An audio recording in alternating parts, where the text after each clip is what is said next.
Bonsoir à tous. TV Vendée vous propose ce soir sa dernière émission spéciale consacrée à la tempête Xynthia et à ses conséquences. Bien sûr, dans les journaux de la rédaction, vous retrouverez dans les prochains jours d'autres reportages sur cet événement. Et pour cette dernière édition, nous évoquerons tout à l'heure le travail des experts des assurances. Anthony Jamin a rencontré l'un d'entre eux tout à l'heure. Il prodiguera quelques conseils aux sinistrés, puis nous dira aussi quel est son travail dans les maisons.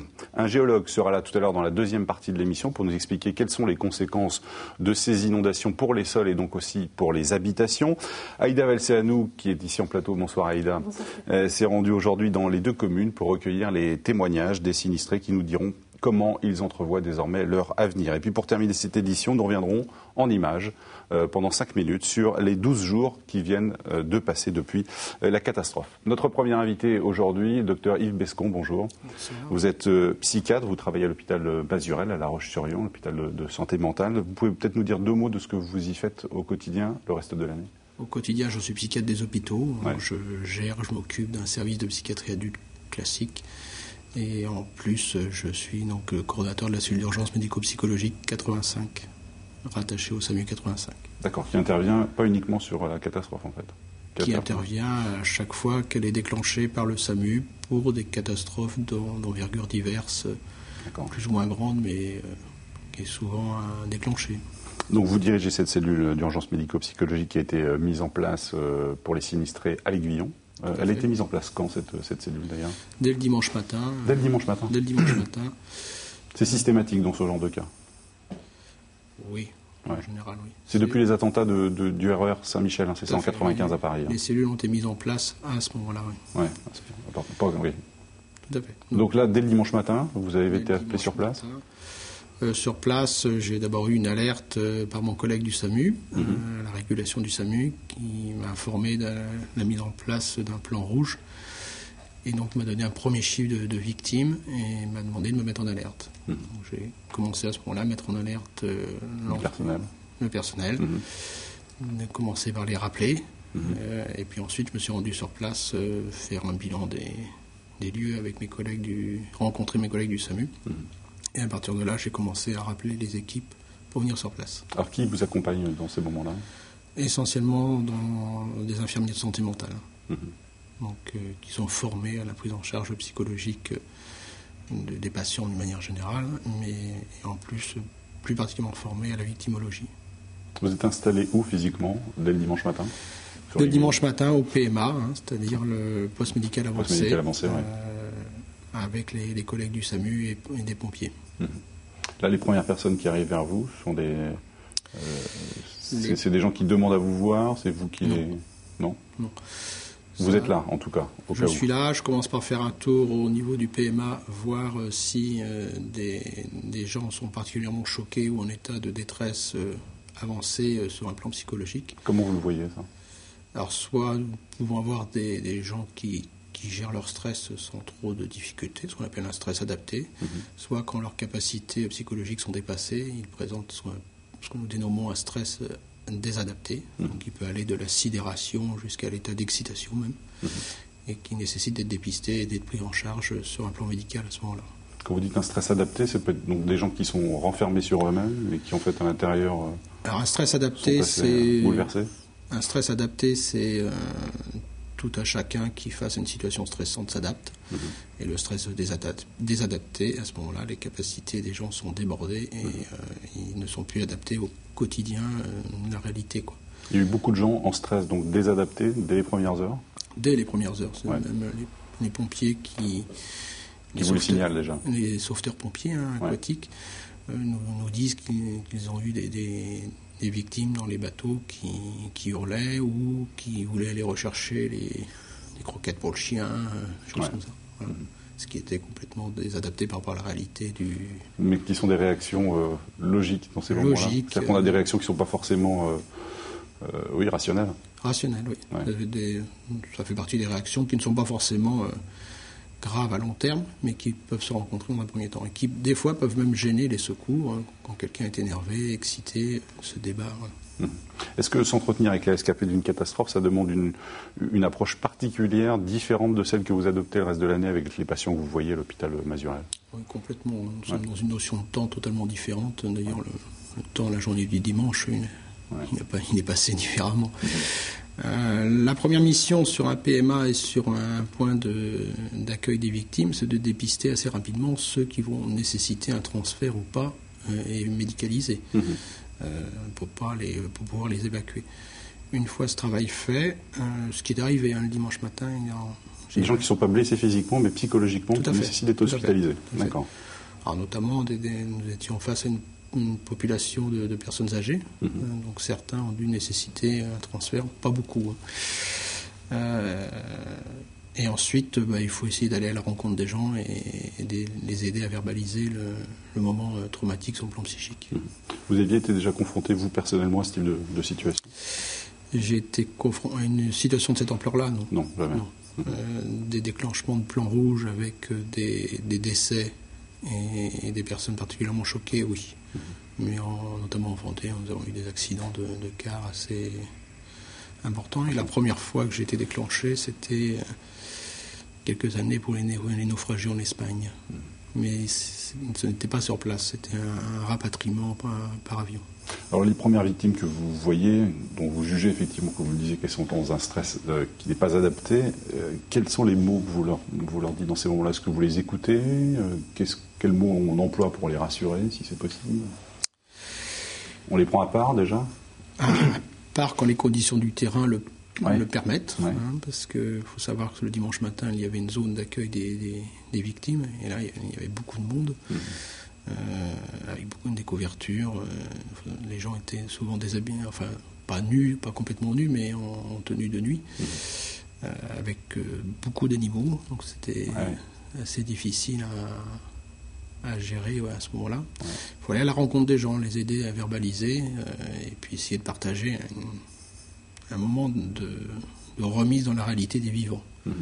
Alors, ne serait-ce que leur prendre la main et leur parler déjà. Et puis essayer de leur amener un peu de réconfort, ne serait-ce que de l'eau, ou moi j'ai fait venir par exemple le dimanche matin des surchaussures pour qu'ils puissent marcher et se retrouver un peu sur le terrain avec tout le monde, mais sur la terre ferme sans que ce soit les pieds dans l'eau. C'était une façon de pouvoir adapter les... Et là il faut prendre le temps qui est nécessaire avec ces gens-là. Sachant qu'on est dans une situation d'urgence où il y a plusieurs personnes qui arrivent en même temps. Alors nous ne sommes pas dans l'urgence vitale, je veux dire, d'un arrêt Bien sûr. Cardio-circulatoire, mais nous sommes quand même dans une urgence de pouvoir trier un certain nombre de victimes potentiellement en difficulté sur le plan psychologique. Donc il faut les voir tranquillement, mais nous ne sommes pas dans un cadre classique de travail psychiatrique classique de psychothérapie. Il faut aller un petit peu se dépêcher quand même. Vous êtes parvenu à calmer ces gens qui étaient en situation de détresse ?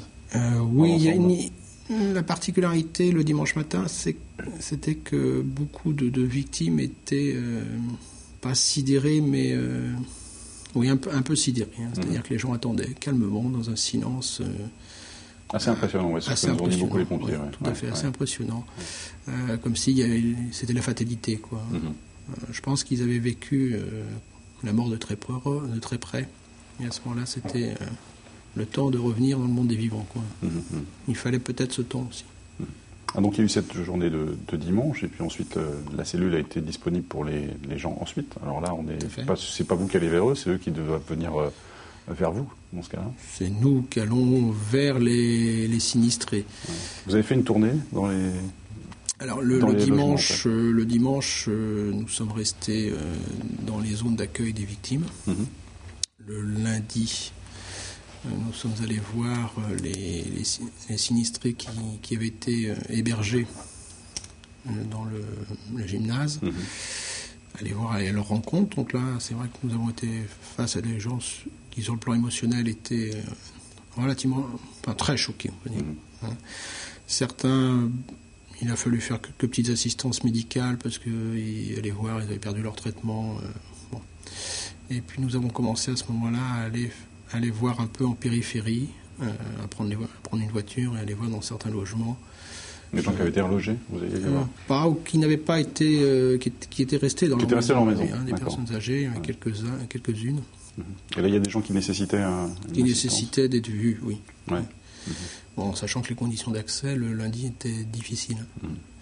Et jusqu'au mercredi, nous avons tourné dans l'extérieur, et dans la zone d'accueil des victimes. Vous étiez les bienvenus dans ces moments-là? Les gens vous disent finalement nous on n'en a pas besoin, donc repartez, ou dans l'ensemble vous êtes bien accueillis?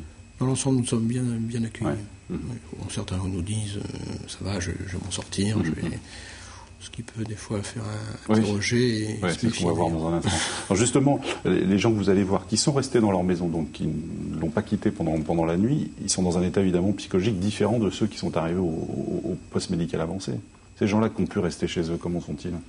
Qu'est-ce qui les perturbe à ce moment-là? Ce qui les perturbe, sur le moment, beaucoup de sinistrés qui sont restés dans les maisons ont géré progressivement. Ils ont été étonnés en se levant parce qu'ils avaient les pieds dans l'eau. Donc, ça les a surpris. Beaucoup disent c'est un problème de plomberie en un mot, en fait. Et puis en allant dans la pièce d'à côté, ils ont constaté que ce n'était plus un problème de plomberie. Ils sont restés, ils ont attendu tranquillement, sans trop de sensation de peur ni de mort. Je pense qu'ils ont vu que l'eau ne montait plus. Ils ont pu rester tranquillement. Il a fallu qu'ils s'organisent pour manger, pour chauffer. Il n'y avait plus d'électricité, plus de téléphone. Donc ça, je dirais, ceux-là se sont adaptés. Ça ne veut pas dire que dans les jours après... oui, ça ne va pas bien. Ouais.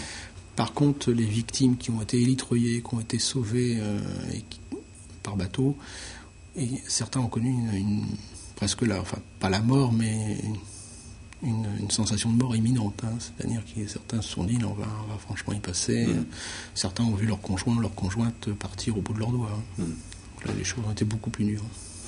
Alors, vous disiez donc effectivement ces rencontres que vous avez faites auprès des gens, et puis ces derniers jours, là vous installez une cellule qui est donc au gymnase de l'Aiguillon. Alors là, c'est vraiment sur la base du volontariat de la part des personnes. Cette cellule, elle existe. Aïda, vous êtes allée cet après-midi. Ce matin, j'étais d'abord à la Faute-sur-Mer, dans les lotissements qui étaient, vous le savez, les plus touchés, avec de l'eau jusqu'à 2 mètres. Alors pour savoir si les gens connaissaient l'existence de cette cellule. Pour voir si les gens savaient qu'il y avait une cellule, s'ils pensaient que c'était utile. S'ils pensaient aller la voir ou s'ils l'avaient déjà vue. Vous allez le voir, j'ai fait une sorte de micro-trottoir un peu rapide, bien évidemment. Je n'ai pas pu voir tout le monde en une seule matinée.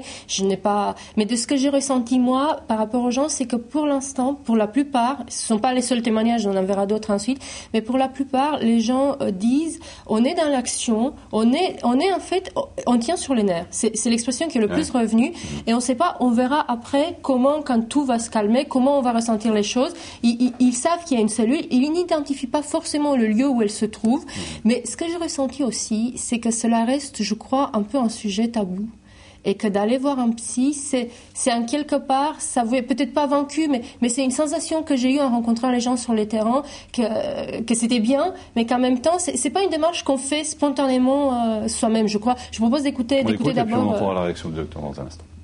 Je sais qu'il y a une cellule psychologique, mais bon, on n'a pas envie on arrive à surmonter tout ça. J'ai pas eu l'occasion d'y aller, mais... C'est très bien et je pense que j'irai la voir. Oui, on sait qu'il y a une très bonne organisation au point de vue soutien moral. C'est sûr, c'est utile. Très, très utile. Tomber sur quelqu'un qui me permette d'expulser un peu tout ce qu'on a vu, entendu et tout ce qu'on vit avec nos yeux. Très utile, mais peut-être pas dans l'immédiat. On n'en a pas pris contact, mais... Dans 3-4 jours, j'en aurai peut-être besoin, je ne sais pas. Il y a des personnes qui ont besoin de ça, parce que je vois notre voisine, elle a piqué une crise de nerfs. On n'a pas eu le temps. Dans l'immédiat, on est dans le feu de l'action, donc il faut tout faire, il faut déménager, il faut nettoyer, il faut trier, il faut essayer de sauver le maximum de photos, etc. Pour l'instant... Je peux vous dire qu'on s'est mis au travail de nettoyage. Et c'est les nerfs qui nous tiennent. Et essayer de récupérer un maximum de nos biens personnels. Et donc, on n'a pas eu le temps d'aller... On n'a pas eu le temps d'y penser. On s'est mis surtout à travailler. Disons maintenant, on est bien secourus. Quand toute la solidarité va se baisser. Dans 6 mois, qu'on nous aura oubliés et que là, ce sera plus d'actualité. Quand tout va s'apaiser, les bénévoles vont partir, on va se sentir beaucoup moins entourés et soutenus que là, je pense que la pression va lâcher. On accusera le coup beaucoup plus, oui, c'est vrai. C'est là que le contre-coup va arriver et qu'il y aura certainement besoin d'un soutien psychologique. Là, ce sera nécessaire. Après, c'est pas facile d'aller voir quelqu'un. On tient sur les nerfs, c'est pas très médical effectivement comme expression, mais on l'emploie souvent. Mais ça résume bien un petit peu l'état d'esprit des gens quand même. Je pense que oui, tout à fait. Ils sont dans l'action. Donc quand nous sommes dans l'action, par définition, les processus de pensée sont un peu amoindris. Ça ne veut pas dire qu'ils n'existent pas, mais l'action prime. Et donc la pensée est un peu occultée. Et moi j'aurais une question à vous poser, docteur. Par pudeur, j'ai rencontré aussi d'autres personnes qui ont eu quelqu'un de décédé dans la famille ou qui l'ont vraiment mal vécu, et à qui, par pudeur, je ne les ai pas filmés, mais je leur ai demandé s'ils allaient voir la cellule. Je vais vous donner 2 exemples concrets. Je vais vous demander ce que vous leur conseillez à ces gens-là qui n'avaient pas choisi d'aller vous voir. C'est par exemple une dame qui a perdu son fils il y a quelque temps, il y a des années déjà. Son fils est mort noyé dans un trou d'eau, et elle m'a dit que même si elle n'était pas la nuit du drame, elle n'était pas dans la maison, elle habite là, mais cette nuit-là elle n'était pas là. Cette inondation et la catastrophe la fragilise parce qu'elle pleure en continu. Elle a la mort de son fils qui lui revient. Et pour l'instant, avec son mari, elle arrive à surmonter. Elle ne sent pas le besoin immédiat d'aller vous voir. Par exemple, là, est-ce que vous pensez que ce serait utile qu'elle vienne vous voir? Est-ce que c'est une réaction normale de ressortir des choses anciennes comme ça? Tout à fait. C'est normal parce qu'un événement psychotraumatique fait faire écho aux anciens événements psychotraumatiques, notamment les décès. Ce qu'on peut lui conseiller, peut-être pas dans l'immédiat, mais c'est que si elle a des troubles qui apparaissent avec notamment des peurs la nuit, des cauchemars et éventuellement ce que nous pouvons voir, c'est-à-dire des conduites d'évitement, c'est-à-dire les gens ont peur d'aller dans l'eau après, là il va falloir aller consulter quelqu'un. Et puis un autre exemple, vous me direz Stéphane si je suis trop longue, c'est un couple, ce sont les voisins qui m'ont alerté. Je ne suis pas allée les embêter parce qu'ils étaient ils ont 80 ans, ils n'ont pas de famille, ils étaient dans leur maison la nuit de tempête, ils ont appelé le voisin 3 maisons plus loin, le plus proche, ça répondait pas, ils sont un peu affolés et ça répondait pas pour cause, c'est que le voisin était déjà mort. Ils ont appelé d'autres voisins et aujourd'hui ils allaient partir, mais du coup les voisins s'inquiétaient un peu parce qu'ils ne savaient pas où ils partaient, et ils n'avaient pas envie, même par rapport au secours apparemment, ils s'enfermaient entre eux. Ils n'avaient pas... Est-ce que c'est une réaction normale aussi de finalement de pas vouloir aller aller demander de l'aide ou aller... La première réaction de l'être humain, c'est de se sécuriser, donc surtout sur les personnes âgées qui sont dans leur environnement, et l'environnement ne bougeant pas, ça sécurise. Donc ça peut être une réaction de défense dans un premier temps. Il est clair que se renfermer, si ça continue des semaines et des semaines, ça va poser des questions, parce qu'il faut que les gens sortent pour vivre tout bêtement, aller faire leurs courses. Et là, c'est là qu'il va falloir s'interroger. Mais sur le moment, on peut avoir des réactions de se renfermer, ça protège.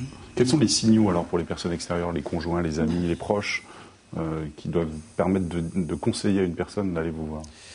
Ce que nous conseillons, c'est que tout trouble du comportement ou inhabituel par rapport à ce que la personne antérieure doit nécessiter. Il faut se poser cette question à ce moment-là. Ça peut être en fonction de l'âge, différents symptômes. Chez un enfant, ça peut être des peurs la nuit, des cauchemars, la reprise d'une énurésie la nuit, des choses comme ça. Voilà, tout à fait. Chez quelqu'un d'adulte, on peut avoir des peurs, des cauchemars, ce que nous appelons des flashbacks, c'est-à-dire la scène traumatique qui revient, et avec éventuellement, progressivement, ce qui peut se mettre, des conduites d'évitement, c'est-à-dire que les gens vont éviter la situation traumatisante. Donc ça peut être très handicapant pour le quotidien. Chez les personnes âgées, il est clair qu'avec des fonctions intellectuelles qui peuvent décliner avec l'âge, peuvent apparaître des confusions mentales, des troubles du comportement, des choses comme ça. J'en ai déjà vu le premier jour, d'ailleurs. Ouais. Les gens qui font des cauchemars, vous en rencontrez beaucoup? Ça commence. Ouais. C'est-à-dire que les gens se réveillent le matin et ils mettent le pied par terre et disent est-ce qu'il y a de l'eau quand même. Ouais. Voilà, et on voit que la nuit, ça ressasse quand même. Bon, ce qui est une réaction aussi physiologique pendant quelques semaines d'avoir des troubles du sommeil. Progressivement, les choses doivent rentrer dans l'ordre. Et si ça ne rentre pas dans l'ordre, il va falloir s'inquiéter un peu et aller consulter à ce moment-là. J'avais un troisième exemple et puis un témoignage aussi. Et ensuite, je reviendrai peut-être si on a le temps sur une autre question après le témoignage. Je suis allée voir aussi une de vos petites cellules, pour le coup à Lédion-sur-Mer. Je suis allée à mairie pour demander comment cela se passe et où, pour voir à quoi cela ressemble. Parce que c'est vrai qu'on peut s'imaginer quelque chose de très médicalisé, très psychiatriquement complexe, et je voulais voir à quoi cela ressemblait, et c'était un soulagement de voir que c'est juste un lieu de parole pour dire ce qui se passe, et que ça ne va pas dire pour les personnes qui y vont qu'elles ne vont pas bien ou qu'il y a un problème. C'est juste un endroit où on les écoute. Et je vous propose d'écouter le témoignage d'un monsieur qui habite Léguion-sur-Ville. Il avait construit sa maison sur mer en 91. Il l'a construit en travaillant les week-ends avec son épouse. Depuis, c'était leur maison. Depuis 2003, ils habitaient dedans, pas dans une zone inondable. Et puis, ils étaient aujourd'hui, comme beaucoup, j'ai oublié de le dire tout à l'heure, comme beaucoup des gens que j'ai rencontrés, dans l'attente du verdict, et c'est le vrai mot, de l'expert. Et j'ai senti vraiment des gens très angoissés après le passage de l'expert, de savoir si leur maison allait rester ou pas. Là, eux, ils étaient après, je crois, ils allaient voir l'expert aussi bientôt, et je leur ai demandé pourquoi ils sont allés rencontrer les gens de la cellule psychologique. On écoute. C'est maintenant qu'on trouve qu'on a besoin d'aide. Parce que les nerfs sont plus là, et en fait, en réfléchissant, quand on voit les dégâts qui s'accumulent, on prend la réalité vraiment en pleine face, et on se dit, on ne pourra pas y arriver, quoi. Alors, en fait, d'en discuter, je pense que ça peut faire que du bien. D'avoir quelqu'un en face de soi, de discuter des problèmes, ça en enraye déjà beaucoup, quoi. Parce que autrement, moi, je conçois pas que quand on a des problèmes, on puisse pas les exprimer. Si on se les renferme, c'est cuit. Voilà, c'est ce qu'il dit, et là, pour le coup, ça va être un témoignage un peu personnel. Il finit en disant, il faut pas enfermer les choses, si on les renferme, c'est cuit. Nous, on était les journalistes sur le terrain tout le temps, on était comme tout le monde en train de travailler, on n'a pas le temps, c'est de la compassion, mais ça ne va pas au-delà. Enfin, c'est en tout cas l'impression qu'on a sur le terrain, parce qu'on s'active, parce qu'il faut avoir les sujets pour le soir. Et aujourd'hui, peut-être parce que j'avais plus le temps, pour la première fois, j'ai été vraiment très touchée. J'étais avec une dame, son mari et leur fille, qui venaient de perdre les parents et les grands-parents. Les deux étaient morts dans cette maison. Et ils étaient en train, pour l'instant, ils ne sentaient pas le besoin d'aller vous voir non plus. Ils ne savaient pas, parce qu'ils étaient en train de s'activer pour les obsèques, pour vider la maison. Et ils ne savaient pas si après ils allaient avoir besoin ou pas. Mais moi, en tout cas, j'ai senti pour la première fois que finalement, ce qu'il dit, le monsieur tout à l'heure, avec le temps, il y a quelque chose qui ressort, même si on a l'impression que finalement, nous, directement, on n'est pas touchés, c'est juste de la compassion. Je pense qu'il y a des choses, qui restent dans les mémoires.